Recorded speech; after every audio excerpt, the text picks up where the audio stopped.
அநேகருடைய இருதயத்திலே எனக்கு என்று யார் இருக்கிறார்கள்? உண்மையான உறவு எது?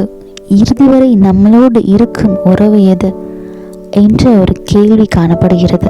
நீங்கள் மிகவும் அதிகமாக நேசிக்கும் உறவுகள் உங்களுடைய இறுதி வரை உங்களோடு இருப்பார்களா என்ற ஒரு சந்தேகம் உங்களுடைய இருதயத்தில் இருக்கும். என்னுடைய பெற்றோர்கள் மிகவும் அன்பானவர்கள், என் மீது உண்மையான அன்பு கொண்டவர்கள், அவர்களுடைய அன்பு இறுதி வரை என்னோடு கூட இருக்கும் என்று ஒரு சிலர் நினைக்கிறார்கள். ஒரு சிலர் என்னுடைய பிள்ளைகளுடைய அன்பு மிகவும் உண்மையானது, அவர்கள் என் மீது மிகவும் அன்புள்ளவர்களாக இருக்கின்றனர், அவர்கள் இறுதி வரை என்னோடு கூட இருப்பார்கள், என்னுடைய இறுதி காலம் வரை என்னோடு கூட இருப்பார்கள் என்று நினைக்கின்றனர். ஒரு சிலர் என் மீது மிகவும் அன்புள்ள, என்னிடத்திலிருந்து எதையும் எதிர்பாராத நண்பர்கள் எனக்கு காணப்படுகின்றனர், அவர்கள் என்னுடைய இறுதி வரை நிச்சயமாக என்னோடு இருப்பார்கள் என்று நினைத்து கொண்டிருக்கின்றனர். இவ்வாறு நீங்கள் நினைத்து கொண்டிருக்கிறீர்கள் என்றால் அது தவறானது. உலகத்தின் இறுதி வரை உங்களோடு இருக்கின்ற ஒரு உறவு எது என்று வேதவசனம் சொல்கிறது.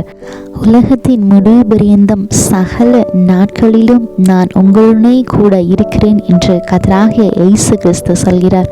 உங்களுக்கு மிகவும் பிரியமான ஒரு நபருடைய அன்பான வார்த்தைகளை நம்பி அவர்கள் இறுதி வரை என்னோடு இருப்பார்கள் என்று நீங்களும் அவர்கள் மீது மிகுந்த நம்பிக்கை வைத்து அவர்கள் மீது அன்பு செலுத்தி இருக்கலாம். ஆனால் நீங்கள் அன்பு செலுத்தும் அந்த நபர் உலகத்தின் இறுதி வரை, உலகத்தின் முடிவு பரியந்தம் உங்களோடு கூட நிச்சயமாக வருவதில்லை. சூழ்நிலைகளை காரணம் காட்டி மனித உறவுகள் உங்களை விட்டு பிரிந்து சென்றுவிடும்.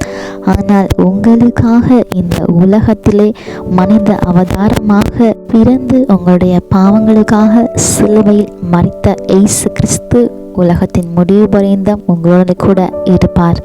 உங்கள் மீது உண்மையான அன்புள்ள ஒருவர், உங்களோடு இறுதி வரை இருக்கும் ஒருவர் கர்த்தராகிய இயேசு கிறிஸ்து மட்டுமே. மனிதர்கள் கைவிட்டாலும், மனிதர்கள் விலகி சென்றாலும் என்றும் மாறாத இயேசு கிறிஸ்து உங்களோடு எப்போதுமே இருக்கின்றார் என்ற நம்பிக்கையோடு மிகவும் சந்தோஷமாக உங்களுடைய வாழ்க்கையில் முன்னேறி செல்லுங்கள். கர்த்தர் என்றென்றும் உங்களோடு இருந்து உங்களை ஆசீர்வதிப்பார். God bless you.